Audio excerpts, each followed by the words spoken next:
Bonjour. Alors, ce moment est un moment très important puisqu'on aborde enfin le CV. Le CV qui est cet outil dit incontournable, cet outil dont tout le monde parle, cet outil que tout le monde demande, un document qui présente a priori pas de difficulté. On fait son CV, on l'envoie, on pense savoir bien faire, on a été conseillé à droite à gauche. On n'a pas fait simplement du replâtrage de CV, c'est-à-dire on a corrigé quelques trucs, on a fait un stage à ce sujet-là. Le CV, vous avez compris que cette méthode, depuis le temps qu'on insiste, est une méthode orientée vers la vente. Eh bien, chez nous, pour nous, un CV devient non pas un document traditionnel, il devient un flyer. Il devient un flyer comme en commercial. Vous avez des flyers qui vont accrocher la personne. Le but, c'est d'accrocher la personne qui est en face de vous. Alors, cette approche de la personne qui est en face de vous, effectivement, si vous lui envoyez une copie de votre vie, une explication, où vous avez mis des éléments partout, y compris si vous pouviez écrire sur la tranche de la feuille, vous l'auriez fait, ça devient impressionnant. La première chose, alors, pour une question de temps, donc là je vais mettre mon timer en route pour ne pas déborder. Petite tendance à être un peu bavard. Mais enfin, ce qu'on fait ici en 10 minutes, 15 minutes, c'est souvent 13 minutes en moyenne, c'est ce que l'on fait en 3 heures lors d'une session normale de coaching, en présentiel ou distanciel. Donc je vais vous donner des bases qui sont celles des choses qui fonctionnent.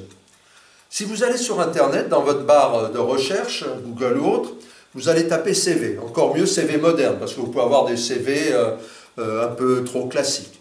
Eh bien, qu'est-ce que vous apercevez? La première chose d'abord que vous apercevez, c'est que tous les CV tiennent sur une seule page. Un CV sur 2 pages, c'est quelque chose qui ne fonctionnera pas. Si vous avez une carrière impressionnante, vous avez été directeur à la NASA, de recherche, etc., à ce moment-là, en général, vous ne ferez pas de CV pour un poste comme ça, mais si vous deviez en faire un, à ce moment-là, mettez une annexe, mettez des choses. Si les gens veulent des choses techniques, du détail, eh bien vous allez faire une sorte de micro-pressbook où vous allez expliquer un certain nombre de choses. Les gens le liront s'ils le veulent, mais ils auront quand même sur le CV, sur une page, les éléments qui les intéressent. Donc ici, nous avons un CV. Si vous allez effectivement dans cette recherche, je continue là-dessus, sur Internet, vous apercevez que vous tombez, si vous faites image, après avoir eu la liste qui apparaît, vous faites image, et vous apercevez que vous avez tout un tas de très jolies choses qui apparaissent sous vos yeux. Effectivement, sauf exception, vous n'avez rien qui prend plus d'une page. Les couleurs, vous avez souvent des couleurs. Alors, ce que nous préconisons, pas recommandons, exigeons, chacun fait comme il le souhaite, c'est de séparer avec une colonne, ici ou là, mais en général plutôt à gauche, de faire 2 catégories d'informations.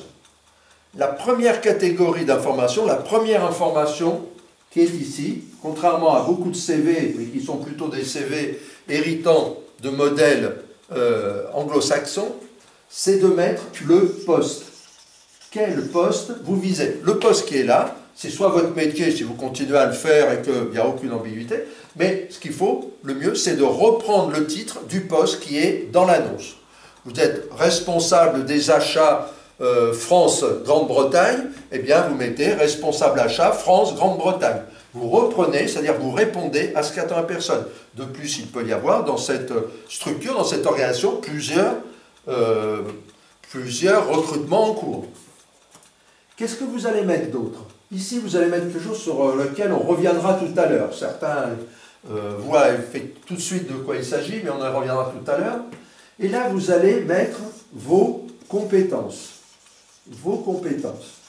Vos compétences, globalement, compétences, expertise pour certains, vos compétences, mais des compétences qui répondent à ce poste ou quelques compétences complémentaires qui peuvent apporter un plus pour l'avenir par rapport à ce poste.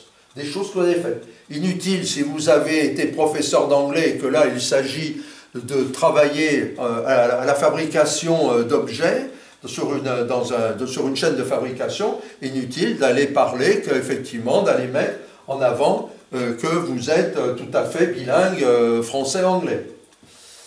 Le poste, les compétences, et là ce sont les compétences globales.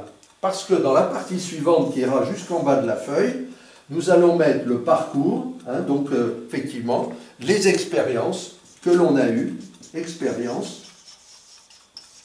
Voilà, nous allons mettre ici les expériences et nous allons voir comment nous les présentons. Mais dans ces expériences, souvent on a eu plusieurs postes où on a fait des choses similaires, eh bien nous allons mettre globalement ces compétences. Si par contre il y a effectivement ici une compétence particulière, nous la noterons ici.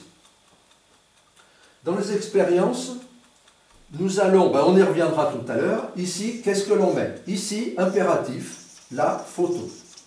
Certains diront, mais moi je ne fais pas de photo, je ne suis pas beau, je suis trop vieux, je suis trop jeune, puis on n'a pas besoin de voir ma tête, etc.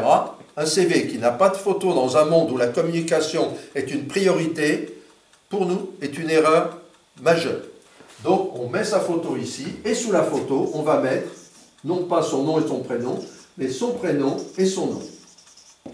Avec des caractères un peu gros, mais légèrement plus petits qu'ici. Donc là, on va y revenir. Qu'est-ce qu'on va mettre en dessous? Eh bien, nous allons mettre nos qualités. Qualités, atouts, voilà, des éléments, des talents. Hein, si on a un talent dans un domaine qui est bien sûr toujours en lien avec ce poste, c'est-à-dire là, toujours, qu'est-ce qu'attend de nous le recruteur? Qu'est-ce qu'il attend qu'on lui dise? Donc, les qualités, les atouts, les talents.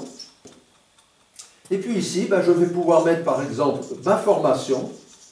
Formation, alors inutile, si vous avez un bac plus 4, de mettre que vous avez tel bac, que vous avez fait un CAP, que vous avez le BEPC, etc., hein, le brevet des collèges, inutile d'aller mettre cette information-là. Mettez ce qui est le plus important ici. Et puis là, vous allez peut-être mettre vos connaissances, par exemple, informatiques, ce que vous maîtrisez comme outil informatique, aujourd'hui c'est très important. Et puis, vous allez mettre ici, par exemple, vos loisirs, hein, vos centres d'intérêt. Voilà, vous allez mettre vos centres d'intérêt.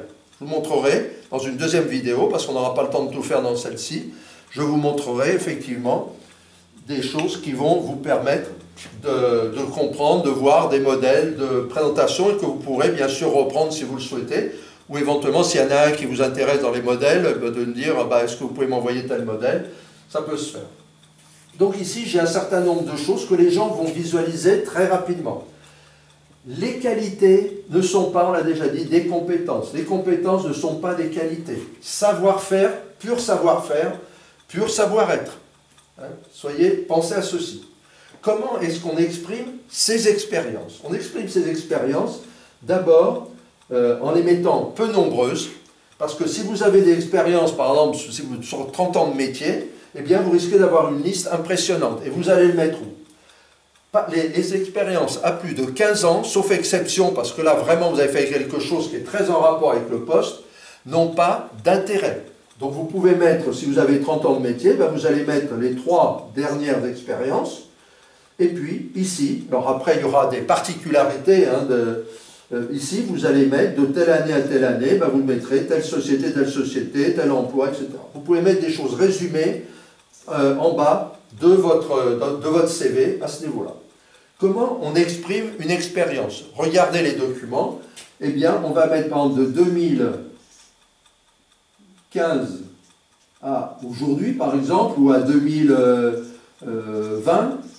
Eh bien, dans la société, l'organisme, le lieu, la ville, hein, on ne sait pas toujours où c'est, la fonction que vous aviez, la fonction, et puis, peut-être une phrase, s'il y a une particularité sur ce que vous voulez, donc là, phrase, particularité qui peut être chargée de développer le secteur agroalimentaire au Venezuela. Hein, vous allez mettre cette chose qui n'est pas forcément ici, développement secteur alimentaire, vous avez pu le mettre, hein, avec Venezuela, mais vous pouvez aussi, si c'est très particulier, le mettre ici. Et surtout, le résultat. Des résultats. Les gens, ils attendent des résultats. Les résultats, c'est très proche des RP, des relations probantes qu'on a déjà vues. Donc là, des résultats. Augmentation du chiffre d'affaires de tant de pourcents. Alors évitez les valeurs absolues. Hein. Je suis passé de 3 millions d'euros à 4 millions d'euros. Bon, suivant les structures, suivant l'évaluation de chacun, ça peut être... Mais j'ai augmenté le chiffre d'affaires de 8% au cours de cette période. Ça, c'est intéressant pour la société. Dans le service, j'avais 3 personnes. Eh bien, au cours de cette période, je suis passé à 12 personnes. Voilà. J'ai mis en place, j'ai ouvert 3 nouvelles agences. À chaque poste, si vous en avez, vous mettez les résultats. S'il n'y a pas de résultats, vous pouvez essayer de voir si progression, etc. Chantier, augmentation du nombre de chantiers de temps. Quels sont les résultats? Car on attendra de vous des résultats. L'interlocuteur, il veut des gens qui ont de la compétence et qui ont un savoir-être, un comportement qui vient consolider l'esprit de l'entreprise. On est dans un monde où l'individualisme a pris énormément d'ampleur, où chacun est préoccupé par sa vie, voire celle de sa tribu, souvent sa famille, hein, parfois son clan. Hein. La différence entre la tribu et la famille, c'est que la tribu, elle est autour du feu, hein, le feu servant à s'éclairer, servant à fédérer. Hein, et le clan, lui, il est autour des armes, il est là à se battre, etc. Donc on est dans un milieu, et beaucoup d'entreprises sont aujourd'hui non pas des tribus, mais des groupes tribus, mais des groupes clans. Bon, je ferme la parenthèse à ce niveau-là, parce que ça pourrait être un module peut-être qui viendra plus tard, mais c'est quand même quelque chose que l'on voit aujourd'hui. Donc la personne, même, elle sait que chacun, y compris elle, est dans quelque chose d'assez indépendant, très personnel, mais tout ce monde-là, il va falloir le faire vivre ensemble. On ne peut pas dire chacun... Non. C'est pour ça que quand on parle de télétravail, le télétravail, on a toujours peur, à tort ou à raison, qu'il soit une chose qui renforce l'indépendance des personnes. Donc là, pour ces 3 postes, si possible, hein, après vous en mettrez peut-être un 4e ou que 2, etc. Et puis vous résumerez s'il y a des choses intéressantes, etc. Donc voilà. Maintenant, il nous reste à voir quelque chose qui est cette ligne. Cette ligne, effectivement, cette partie, 3 lignes maximum, c'est ce qu'on appelle le profil. C'est-à-dire, à propos de moi, vous le voyez dans les documents que vous avez pu voir sur Internet, le profil, c'est-à-dire à propos de moi. Là, nous sommes proches de l'ARP, mais nous devons globaliser par rapport au poste. Et une des façons de commencer, c'est « je vous apporte », toujours au présent, « je vous apporte » 30 ans d'expérience réussie, chaque mot a sa valeur, expérience réussie en gestion du personnel, je suis RH par exemple, du personnel au sein de sociétés, etc. Et mettre quelque chose qui va vous démarquer, et on verra un certain nombre de phrases que l'on peut mettre ici. Hein. Je vous apporte la réussite notée par mes dirigeants à la société X pendant 8 ans m'amène, etc. Nous verrons ces phrases, des exemples de phrases comme on a vu dans une vidéo antérieure, des exemples de RP. Nous allons vous apporter beaucoup plus d'éléments et des cas concrets, des cas à vous présenter qui vont vous aider. Là, pour le schéma général, vous pouvez bien sûr ne pas suivre ces exemples, mais vous pouvez faire. Après, là, on est sur le fond. La forme, eh bien, ça va être éventuellement une coloration. Évitez les encadrements nets. Là, vous pouvez, la photo, avoir quelque chose de net, toujours une photo un peu neutre, avec un sourire un peu neutre, etc. C'est très bien, hein, en couleur. Et puis là, vous pouvez très bien, ici, faire un petit encadrement, évitez toujours les angles, faites un petit arrondi. Alors ça peut être un fond un peu coloré, vous verrez des exemples. Ça peut être un fond, simplement un petit filet avec même un ombrage, tout dépend comment vous maîtrisez les logiciels. Là, on se base sur du Word, ça nous suffit comme exemple. Je vous laisse avec cette première partie de vidéo consacrée donc au CV, et je vous dis à tout à l'heure pour la deuxième partie. Merci.